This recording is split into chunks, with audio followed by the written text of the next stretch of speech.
So, good day everyone. This is Almaden from Section D. This is my final examination in CLJ 302. So, question number 1. What is misprision of treason? So, misprision of treason is every person owing allegiance to the United States, the government of the Philippine Island, without being a foreigner and having knowledge of any conspiracy against them, conceals or does not disclose and make known the same as soon as possible to the governor or fiscal of the province, or the mayor or fiscal of the city in which he resides, as the case may be, shall be punished as an accessory to the crime of treason. 2. What is piracy as defined in Press Decree number 532? So, a piracy is any attack upon or seizure of any vessel or to the taking away the whole part or thereof or its cargo, equipment, or the personal belongings of its complement or passengers, irrespective of the value thereof, by means of violence against or intimidation of persons or force upon things committed by any person, including a passenger or member of the complement of said vessel, in Philippines water, shall be considered as piracy. Number 3. How is delay in the delivery of detained persons to the proper judicial authorities committed? So, delay in the delivery of detained persons to the proper judicial authorities, the penalties provided in the next preceding article shall be imposed upon the public officer or employee who shall detain any person for some legal ground and shall fail to deliver such person to the proper judicial authorities within the period of 12 hours.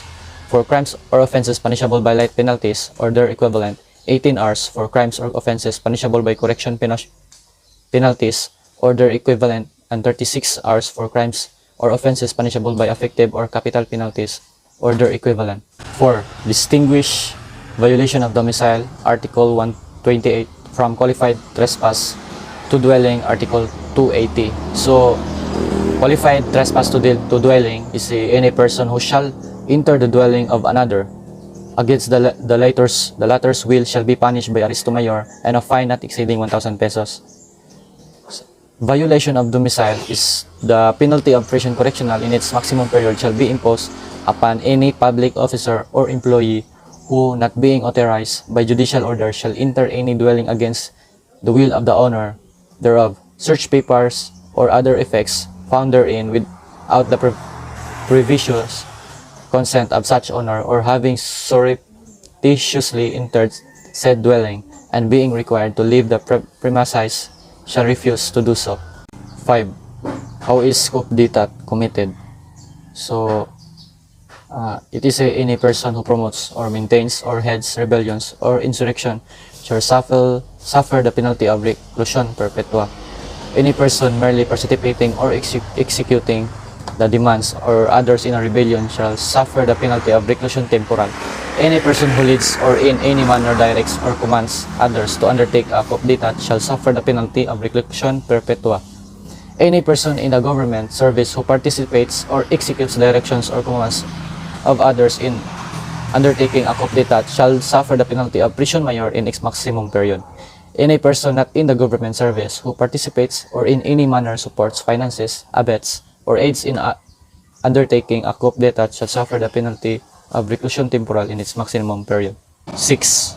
When and how is rape committed under Republic Act 8353?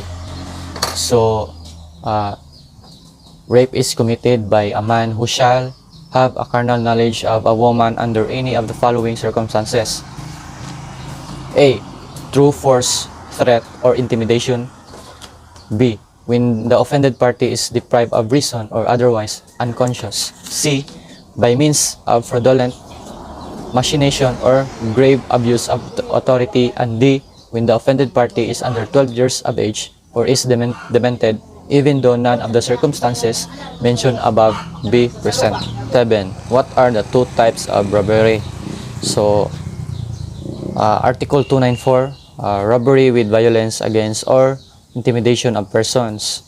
Article 295 is the robbery with physical injuries committed in an uninhabited place and by a band, or with the use of firearm on a street, road, or alley. What is a false key? So, false key is, the term false key is, shall be deemed to include, number 1, the tools mentioned in the next preceding articles. 2. Genuine keys stolen from the owner. 3. Any case or than those intended by the owner for use in the lock forcibly opened by the offender.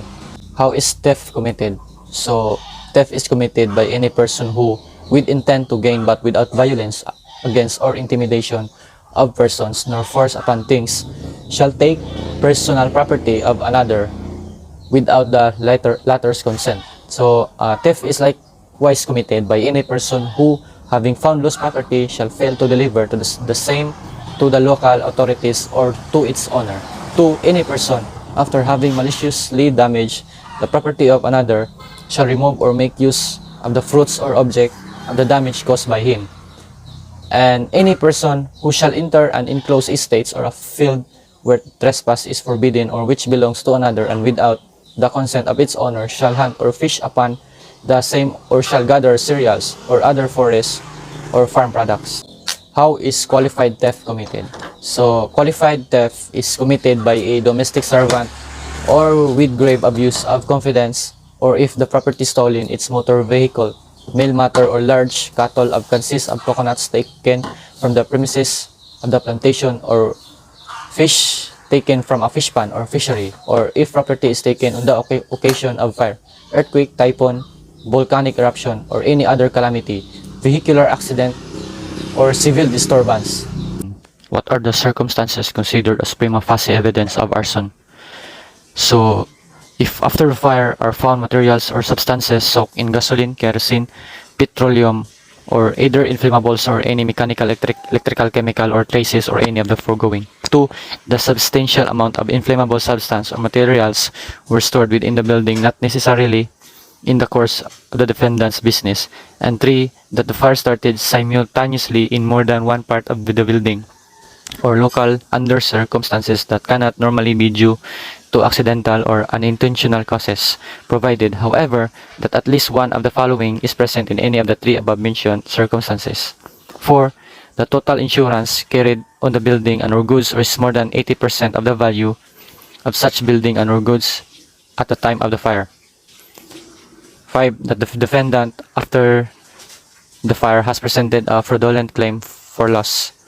6. The penalty of prison correctional shall be imposed of one who plans the articles above mentioned in order to secure a conviction or as means of extortion or coercion. Number 12. What is malicious mischief? Article 327. Who are liable for malicious mischief is any person who shall deliberately cause the property of another any damage not falling within the terms of not exceeding preceding chapter shall be guilty of malicious mischief. 13. Who are the persons exempted from criminal liability under Article 332? Article 332. Persons exempt from criminal liability. No criminal, but only civil liability shall result from the commission of the crime of theft, swindling, or malicious mischief committed or caused mutually by the following persons. Number 1. Spouses, ascendants and descendants, or relatives by affinity in the same line. 2. The widowed spouse with respect to the property which belonged to the deceased spouse before the same shall have passed into the possession of another. And 3. Brothers and sisters and brothers-in-law and sisters-in-law in living together. The exemption established by this article shall not be applicable to strangers participating in the commission of the crime. 14. How is adultery committed?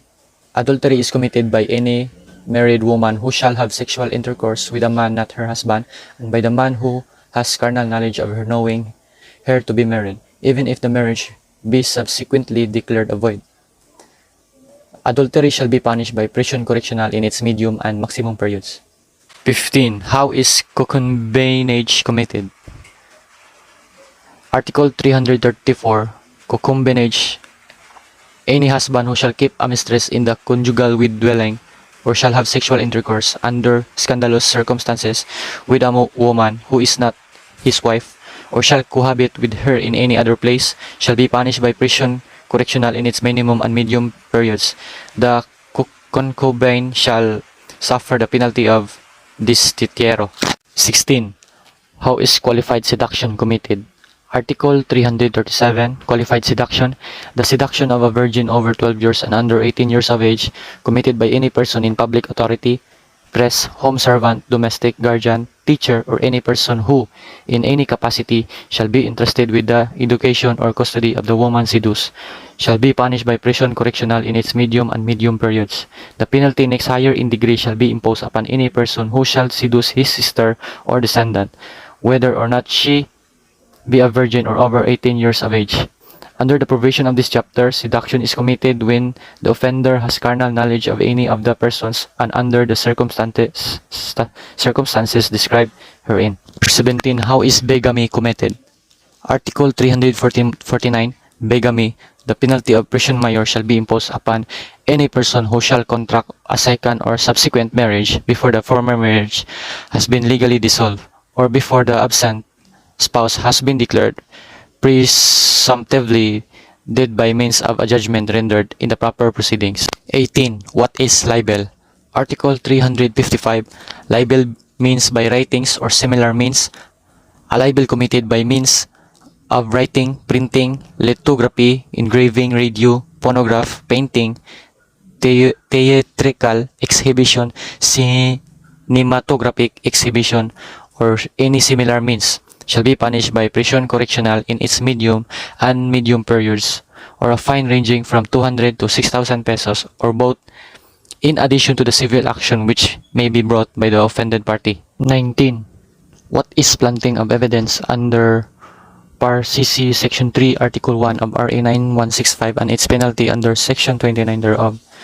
So, criminal liability for planting of evidence is any person who is found guilty of planting any dangerous drug and or controlled precursor and essential chemical, regardless of quantity and purity, shall suffer the penalty of death. 20. How is murder committed?